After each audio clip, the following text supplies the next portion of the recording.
চতুর্থ অধ্যায় জ্ঞান যোগ। শ্রী ভগবান অর্জুনকে বলিলেন, এই অব্যয় জ্ঞানযোগ আমি সূর্যকে বলিয়াছিলাম, সূর্য মনুকে বলিয়াছিলেন, মনু আবার ইক্ষ্বাকু রাজাকে বলিয়াছিলেন। হে শত্রু বিজয়ী বীর রাজস্বীরা, এই জ্ঞানযোগ বংশানুক্রমে জ্ঞাত হন, কিন্তু বহুদিন গত হওয়ার ফলে সংসারে ইহা লোপ পাইয়াছে। তুমি আমার সখা, ভক্ত ও বন্ধু, সে কারণে আমি তোমাকে সেই পুরাতন গোপনীয় তথ্য ও শ্রেষ্ঠ যোগ বলিলাম।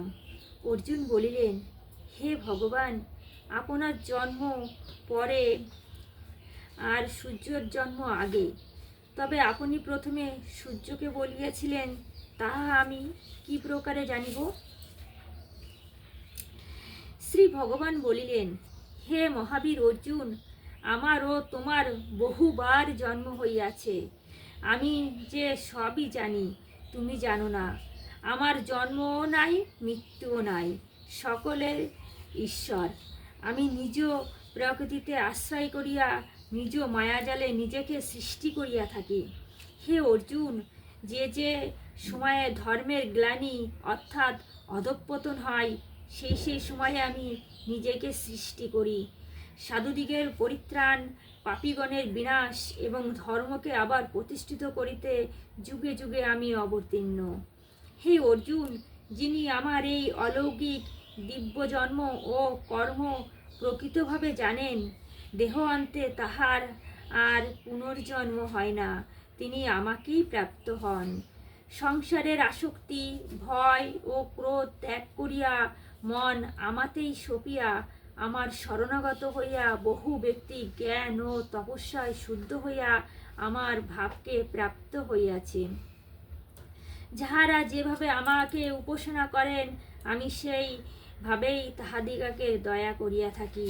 হে পার্থ, মানবগণ সর্বপ্রকারে আমার পথ অনুসরণ করিয়া থাকে। ইহলোকে কর্মফল পাবার আশায় সকল দেবতাদের উদ্দেশ্যে যাগযজ্ঞ করিয়া থাকেন। শুনো, গুণ ও কর্মের বিভাগ অনুসারে আমি চারি বর্ণ সৃষ্টি করিয়াছি। যদিও আমি উহার স্রষ্টা, তথাপি আমাকে অকর্তা বলিয়া জানিবে। আমাকে কর্মলিপ্ত করিতে পারে না, আমার কর্মফলের বাসনা নাই। এই সত্য যে জানে, সে কর্মবন্ধনে আবদ্ধ হয় না, কারণ তাহার কর্তৃত্বাভিমান নাই।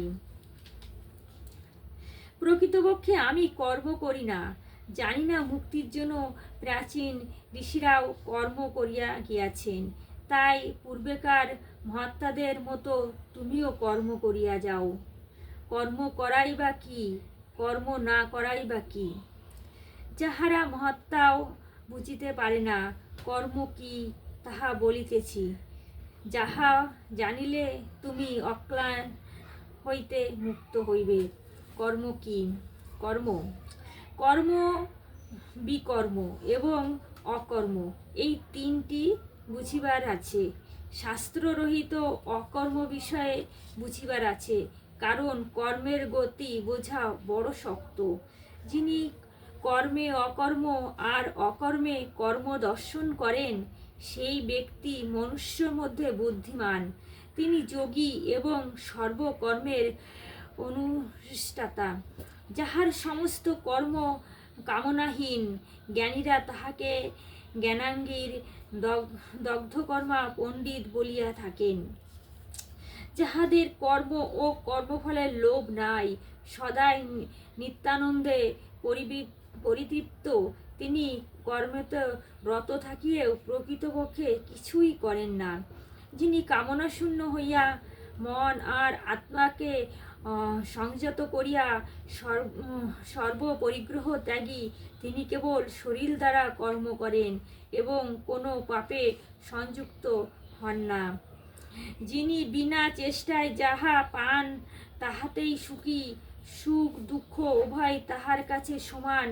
যিনি সিদ্ধ আর অসিদ্ধতে সমজ্ঞান, তিনি কর্ম করিলেও ফলে আবদ্ধ হন না। যিনি সঙ্গশূন্য মুক্ত জ্ঞানে অবস্থিত চিত্র যজ্ঞের জন্য মাত্র কর্ম করেন।